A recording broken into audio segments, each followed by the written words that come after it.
मंगलवार दिन करदियंतु दुईटी लवंगर एही प्राचीन काल समयर महा उपाय जीवनर समस्त कष्टरू तुरंत मुक्ति मिलजिव। प्रभु बजरंगबालींकर कृपा आपणंकु प्राप्ति हेबो, जहाद्वारा ना केवल आपणंक जीवन रे हेबो धनर वर्षा, बरं आपणंकर समस्त मनस्कामना पूरण होइजिवो, खुशी रे भरीजिव आपणंकर घर। मंगलवार दिन लवंगर प्रयोग जीवनर समस्त समस्या कष्टरू आपणंकु मुक्ति देव। एही वीडियो रे आमे आपणंकु लवंग द्वारा करा जाउथिबा उपाय बतैबाकु जाउछु। विशेष रूप से एहार प्रयोग मंगलवार को करा जाय थाए। बंधुगण सप्ताहर प्रत्येक दिन कौनसी ना कौनसी देवी देवता को समर्पित होता है। सही प्रकारर मंगलवार दिन हनुमानक पूजा पाई सबुठारु उत्तम दिन बोली माना जाय थाए। एथिपाई आमर वेद पुराण रे शास्त्र रे मंगलवार दिन को एक चमत्कारी दिन बोली माना जाय थाए। काहींकि ना एही दिन आपण कौनसी भी उपाय करिदेबे तो आपणंकु तत्काल लाभ प्राप्ति होता है। काहींकि ना मंगलवार दिन हनुमान महाराज बहुत बेसी प्रसन्न मुद्रारे रही थांती एवं निजर दुई हाथरे निजर भक्त मानंक उपरे कृपा बरसई थांती। एवं एही दिन खास करी हनुमानंकर प्रिय जिनिस लवंगर उपाय करिवे तो सेही उपायर आपणंकु लाभ सुनिश्चित मिलिबो। काहींकि ना लवंग हनुमानंकु अत्यंत प्रिय होता है। लवंगर आकार हनुमानंकर शस्त्र गदा परी होता है। एथिपाई हनुमानंकु लवंग बहुत बेसी पसंद अटे।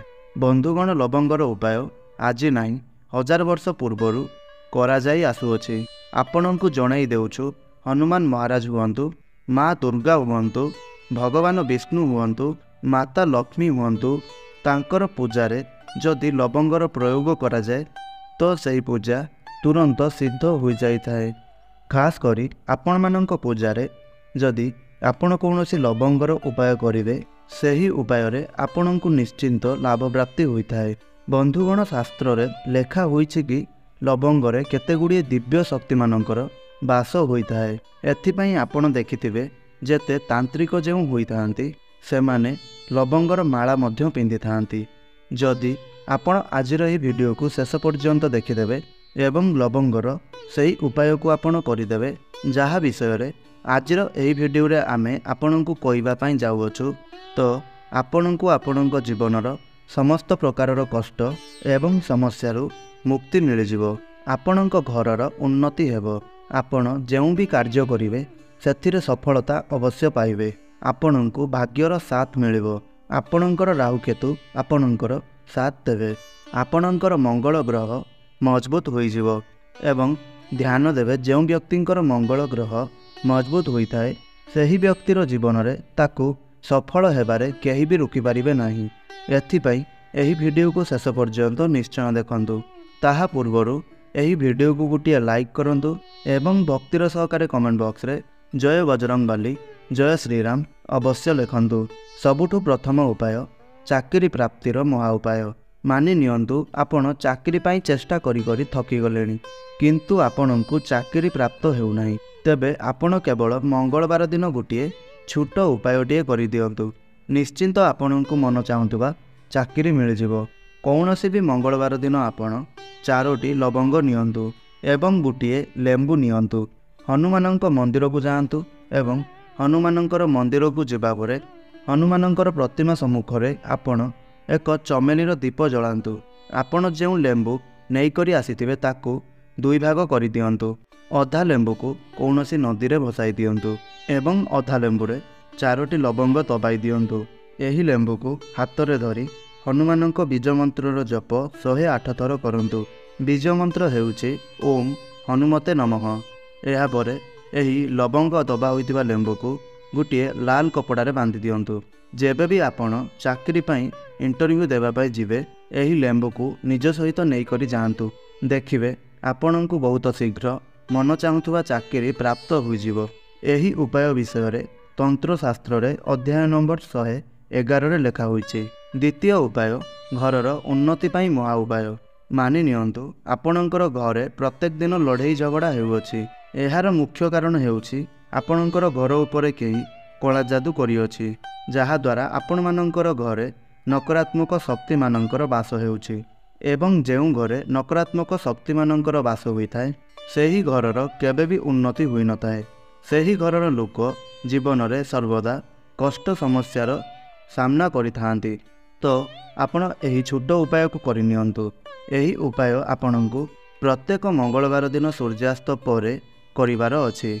ପ୍ରତ୍ୟେକ ମଙ୍ଗଳବାରର ସୂର୍ଯ୍ୟାସ୍ତ ପରେ ଆପଣଙ୍କ ଘରର ମୁଖ୍ୟ ଦ୍ୱାରରୁ ନେଇକରି ଘରର ସମସ୍ତ କୋଣରେ ଗୋଟିଏ ଗୋଟିଏ ସୋରିଷ ତେଲର ଦୀପ ଜଳାଇ ଦିଅନ୍ତୁ। ଏବେ ଆପଣ ପ୍ରତ୍ୟେକ ଦୀପରେ ଗୋଟିଏ ଗୋଟିଏ ଲବଙ୍ଗ ପକାଇ ଦିଅନ୍ତୁ। ଏହି ଉପାୟକୁ ଆପଣ ପ୍ରତ୍ୟେକ ମଙ୍ଗଳବାର ଦିନ କରନ୍ତୁ। ଏତିକି ଯଦି ଆପଣ କରିନେଉଛନ୍ତି ତେବେ ହନୁମାନଙ୍କର କୃପା ଆପଣଙ୍କ ଘର ଉପରେ ରହିବ। ଆପଣଙ୍କ ଘରର ଉନ୍ନତି ହେବ। ତୃତୀୟ ଉପାୟ, ଭାଗ୍ୟର ସାଥ ପାଇବାର ମହା ଉପାୟ। ବନ୍ଧୁଗଣ, ଆପଣ ବହୁତ ପରିଶ୍ରମ କରୁଛନ୍ତି କିନ୍ତୁ ଆପଣଙ୍କୁ ସଫଳତା ମିଳୁନାହିଁ। ଆପଣଙ୍କ ଭାଗ୍ୟ ଆପଣଙ୍କର ସାଥ ଦେଉନାହିଁ। ଆପଣଙ୍କର ବେପାର ଠିକ୍ ସେ ଚାଲୁନାହିଁ।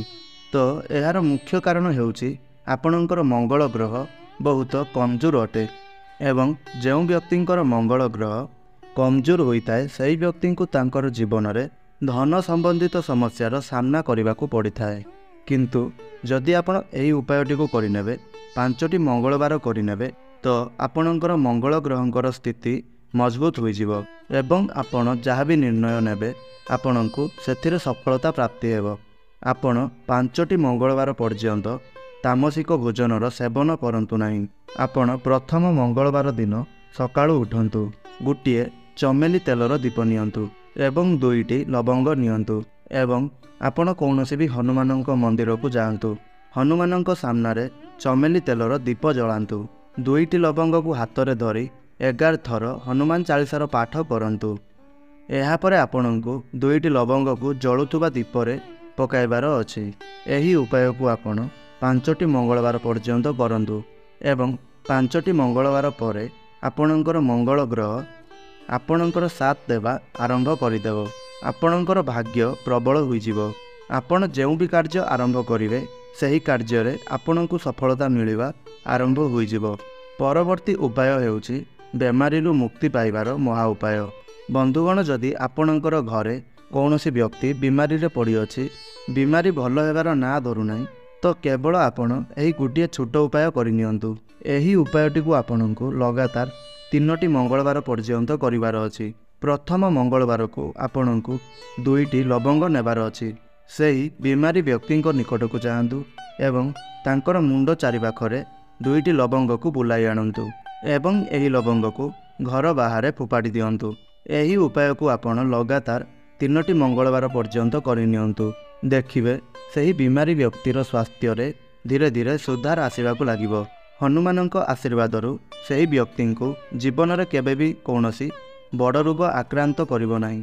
ତେବେ ବନ୍ଧୁଗଣ, ଆପଣଙ୍କୁ ଯଦି ଏହି ଭିଡ଼ିଓଟି ଭଲ ଲାଗିଥାଏ ତାହେଲେ ତଳେ ଥିବା ଆମର କମେଣ୍ଟ ବକ୍ସରେ ଜୟ ଶ୍ରୀରାମ, ଜୟ ବଜରଙ୍ଗବାଲି ଅବଶ୍ୟ ଲେଖନ୍ତୁ ଏବଂ ଭିଡ଼ିଓକୁ ଗୋଟେ ଲାଇକ୍ କରନ୍ତୁ। ଧନ୍ୟବାଦ।